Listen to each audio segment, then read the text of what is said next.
Olá, que o Senhor esteja com cada um de vocês.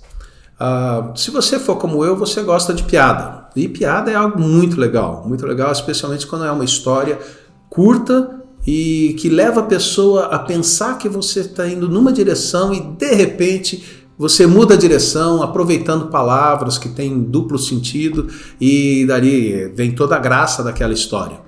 E isso ajuda a gente e às vezes atrapalha a gente. Eu não estou falando da piada, eu estou falando da palavra com dois sentidos. A palavra com dois sentidos às vezes pode atrapalhar uma conversa. A esposa está falando com o esposo, conversando, falando, e ele está entendendo uma coisa e ela está falando outra. Os pais estão falando com os filhos estão entendendo uma coisa, ele está falando outra.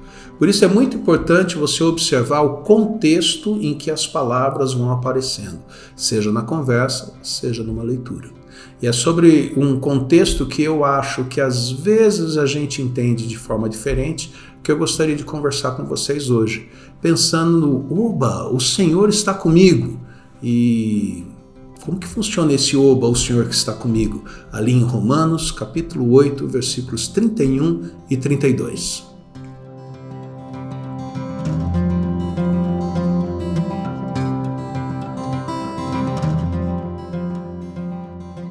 Que diremos, pois, à vista destas coisas? Se Deus é por nós, quem será contra nós?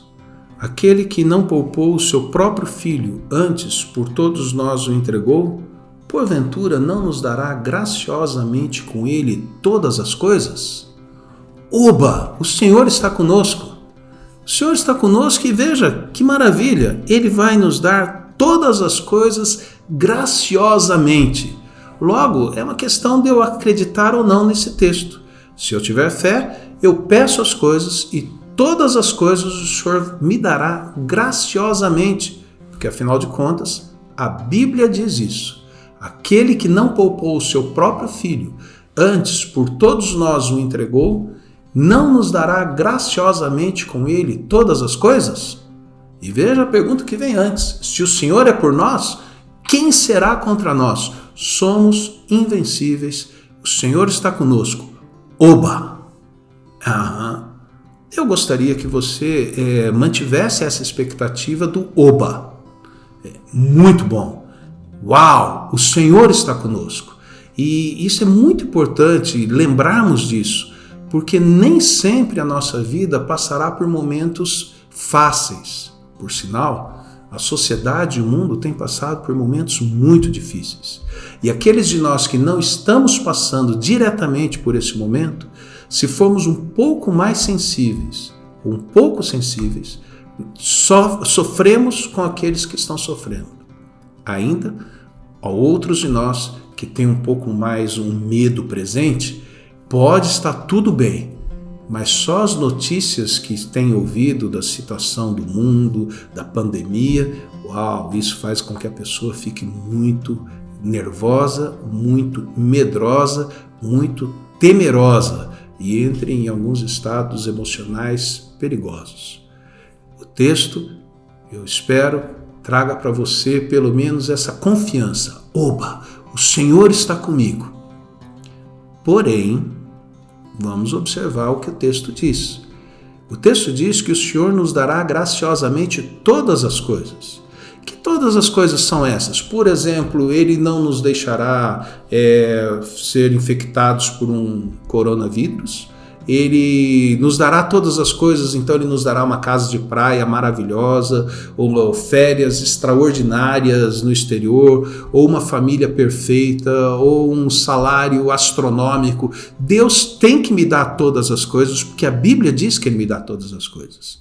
Sim, Ele dá todas as coisas segundo o contexto. Romanos 8, versículos 31 e 32 que nós lemos, eles não estão soltos no ar.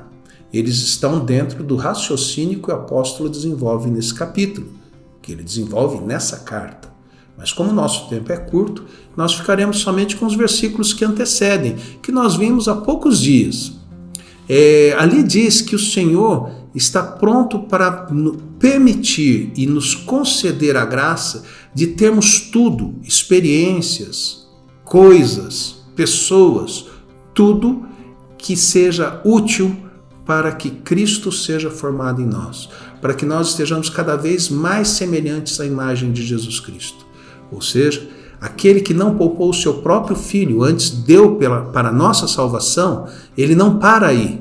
Ele continua investindo na nossa vida para que, uma vez salvos do pecado, salvos para vivermos com Ele e para Ele, nós possamos crescer naquilo que é chamado de santificação. Dia a dia mais semelhantes a Jesus Cristo.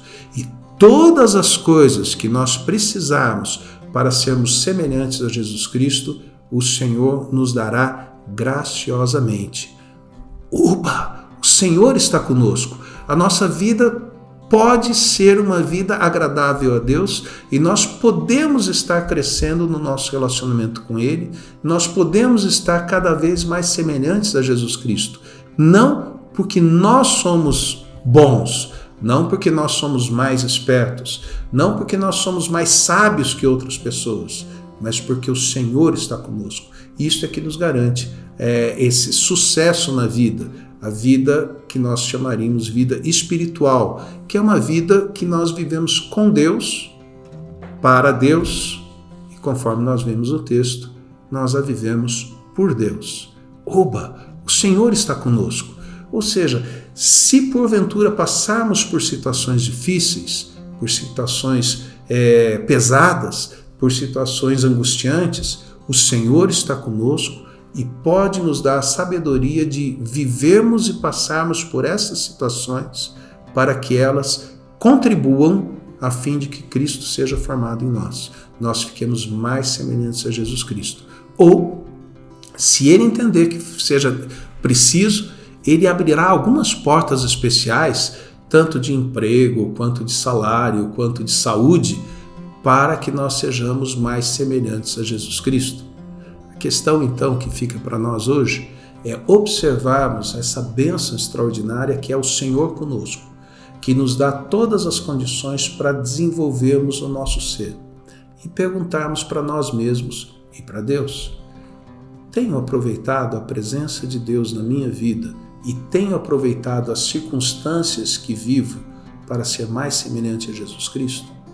Esse é o grande objetivo de Deus para você e para mim. Cada dia sermos mais semelhantes a Jesus.